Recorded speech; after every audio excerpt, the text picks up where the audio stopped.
Oh man. Sorry. Hi Julie, how are you doing? Hi, I'm good. How are you? I'm doing good. What brings you today? Oh, just too many changes just happening too rapidly, and I'm having a difficult time with, I guess what everybody calls the empty nest Oh syndrome. yeah, yes. Yeah, it's been 3 years in the making. My son's left. And for some reason, you just always think that they're going to come back, and Yeah. this time they didn't come back. And they bought a house, and when my daughter came back for a bit to finish some schooling, and she's going to be leaving soon, but she works on the weekends in Phoenix. So I am alone all the time, and I don't have a partner, and I mean I have a social life and I have friends, but it's really difficult. It's really difficult to get home, and it's even difficult for me to get hungry, which I realize it's like a sign of maybe depression or something, and I truly feel that I'm experiencing that. But I try to keep busy with school, with work. Recently started going out again with my friends and stuff. And yeah, it's just been difficult because I keep hoping that they'll come and visit me. Yeah. And they have their own lives. Yeah. And I want to be included in their lives, but I made them this way. Have you talked to them at all? How you feel? I don't know. I'm kind of up and down on that because I made them this way, and this is what I'm receiving, and this is what I wanted. I wanted them to be completely independent so that I could have a life. I think I'm just going through a phase where I'm having to find myself again. And this means not having your adult children living with you. And it's taking some getting used to. It's been about 3 years already. And I have talked to them, but I don't like guilting. I'm not going to guilt my children to come in to see me, because that's what a lot of moms do. Like, oh, you never come visit me. Yeah. I don't want to do that. I think we've all heard that.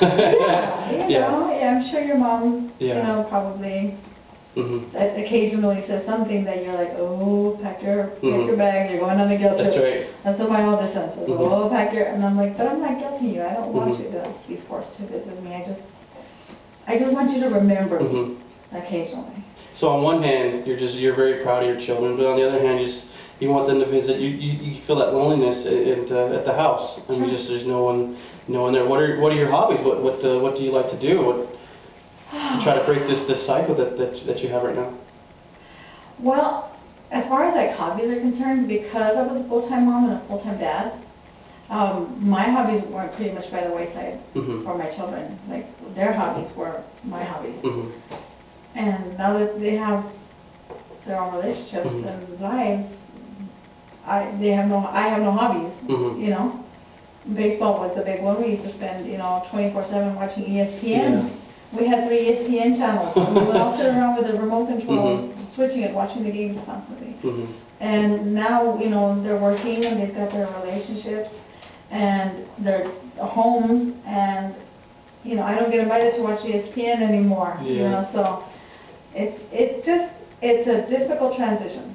So it's like you've put so much of your effort and your time and everything with your kids, and now that they're gone, it's you try to find a balance of what you can do. You remember watching the different TV shows with them. So you're just kind of like in a hard spot right now. Yeah, what happens is that I think that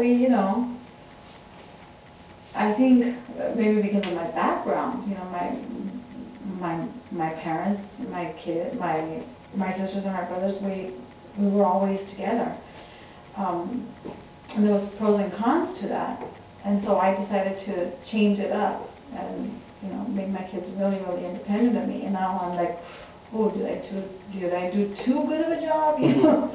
I mean, am I that easy to forget? Yes.